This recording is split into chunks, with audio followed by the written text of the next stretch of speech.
안녕하세요. 책사입니다. 우리의 옛 이야기 시작하겠습니다. 이 이야기는 새 속에서 널리 알려진 치마바위에 대한 이야기다. 종로 사직공원의 서쪽에 있는 넓고 평평하게 생긴 바위이니 단경왕후와 관련된 전설에서 유래된 이름이다. 반정으로 중종이 왕위에 오르자 그 신씨 부인 친정아버지 신수군이 연산군과 친밀하다 하여 반정군에게 피살되었으니 반정을 주도한 세력들이 제인의 딸을 왕비의 자리에 둘 수 없다 하여 인왕산 아래 사직골 옛 거처로 쫓겨나 살게 되었다.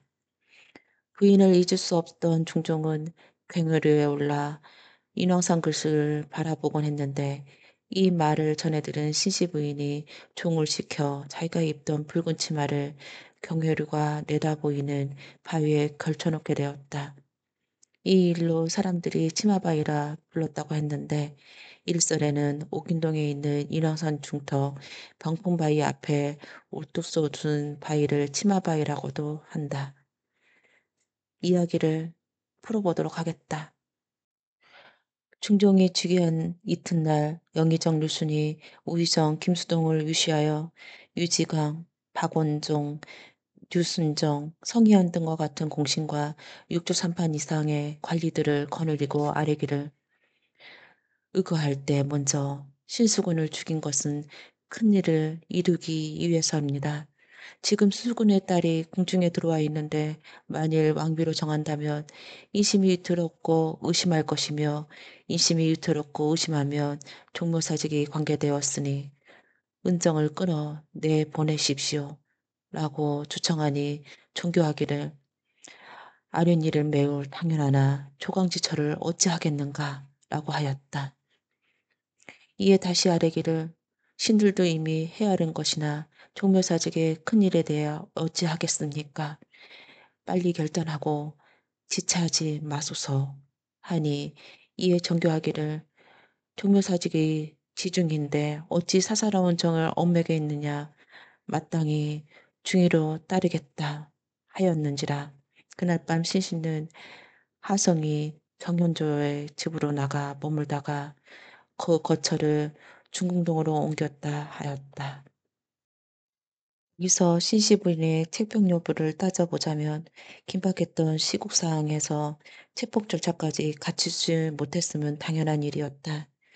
어떨결에 반정군에 호명되어 진선대군이 즉위할 적에 마땅히 곤복과 면류관을 갖춰야 되는데 창조간의 평범 수준의 이성관에다 골룡포만 걸치고 즉위하였으니 이 자리에는 신씨 부인도 마땅히 권전의 지위에 함께 했을 것으로 봐야 할 것이고 생략전 자체 따위에 중요한 것은 아니라고 본다. 아무튼 중전 자리가 한동안 비어져 있다가 새로 들인 계비가 장경왕후였다. 장경왕후 윤씨는 병인년에 궁중에 들어와 수기로 봉해졌다가 경면년에 왕비로 책봉되었으니 후궁으로서는 권전의 대통을 이었던 것이다. 그런데 의뢰년에 온자를 낳은 후 며칠 만에 세상을 떠나니 왕비의 자리가 또 비게 되었다. 그때 중종이 총애했던 후궁이 박비인이었고 그녀가 낳은 복성군이 온자보다 나이가 많았으니 박빈으로서는 엉뚱한 마음을 품지 않을 수가 없는 상황이 돼버렸다.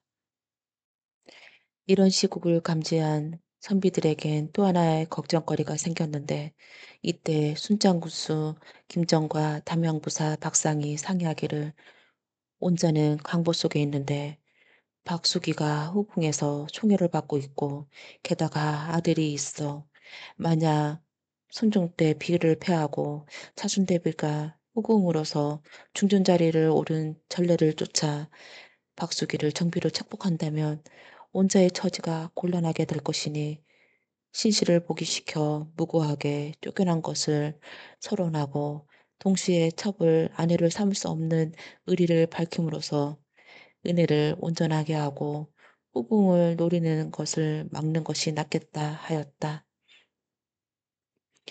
박원종을 비롯한 상공신이 모두 저세상 사람이 되었기에 가능한 일이지만 그래도 아직까지 매우 예민한 정치적 사안이라 호락호락 할 수 없었다. 임금이 상소를 승조령에 내리며 정교하기를 이것은 큰일인데 어찌 신분이 낮은 신하들의 말을 듣고서 하겠느냐. 예조에 내려도 또한 시행하기 어려울 터이니 이 상소는 승정원에 두는 것이 옳다 하였다. 신씨의 보기 문제로 전국이 시끄러웠다. 권민수와 이행이 이를 반박하면서 안당에게 나라를 그리춘다고 지목하자 공로를 꺾어 중지되고 말았으니 이로부터 조야의 선비들은 낙담하고 유축되어 말하기 꺼리게 되었다. 일군부에서 죄를 물어 박상은 남원으로 김정은 보훈으로 귀양 보냈다. 얼마 뒤 조광조가 정원에 임명되자 즉시 이행을 배척하여 대간의 직책은 언론을 주관하는 것이었는데 불구하고 도리어 말하는 사람을 죄지어 스스로 언론을 막아 임금이 간언을 거절하는 조짐이 만들었었으니 이 실책을 금으로 용납할 수 없습니다. 모두 하면하소서 라는 뜻을 연이어 간청하였다. 강조가 힘써 다투어 말하는데 신씨가 복이 되지 않지만 상소 한가운데 논의 또한 이에 이치가 있다 라고 평하듯 후세의 선비들에게도 명분 있는 싸움이었다. 임금이 대신들에게 의논하여 양사를 모두 제차하고 이로부터 조정의 논의를 버티게 대립하였다. 새로 임명된 대사원 이장군과 대사관 김한국은 조광조가 언론을 바로잡으려는 것을 지지하였고 장영루보와 김일수는 이혼호에 의논하여 권민수와 이행에게 가담하게 말하기를 언론은 오히려 국가에 있어 그리 중요하지 않는 일이다 라고까지 하였다. 권민수와 이행이 조광조를 미워하기를 온수같이 하였는데 이현호가 일찍이 김한국과 이야기하다 이 대목에 이르다 이현호가 돌연 소리를 높여 그때 왜 김정과 박상을 죽이지 않아 이렇게 분란을 생기게 했느냐라고 따졌다.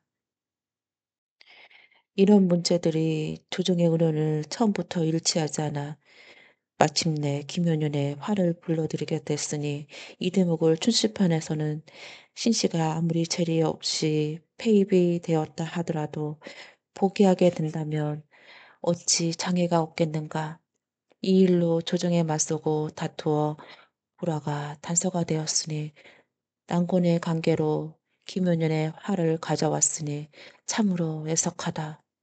당초 김한로 등이 포기를 시킬 수 없다 논의에 고집하여 마침내 당대의 착한 선비들을 대립하였지만 또한 소견이 없는 것은 아니었다라고 기술하였다.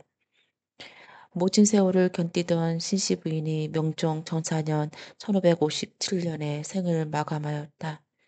서산에다가 장사 지냈다.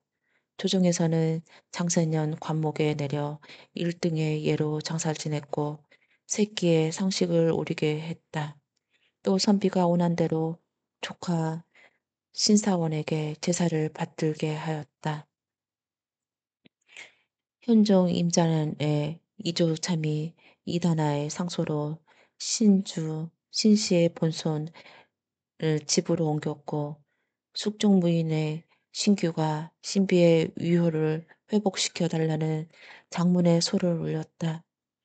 대신과 종친 그리고 문무대관들에게 의논하라고 명하였고 또 지방에 있는 대신과 유신들에게 의견을 수합하도록 했지만 그 후로도 폐비 신시로 불렸다. 그러다가 영조 때 단경왕으로 복이 되어 양주 장흥에 있던 무덤 역시 원릉으로 식격되었다. 신씨가 죽은 뒤 182년이 지난 일이었으니 유생 김태남이 신씨 보기에 추정하는 상소를 올려 전기가 마련된 셈이었다.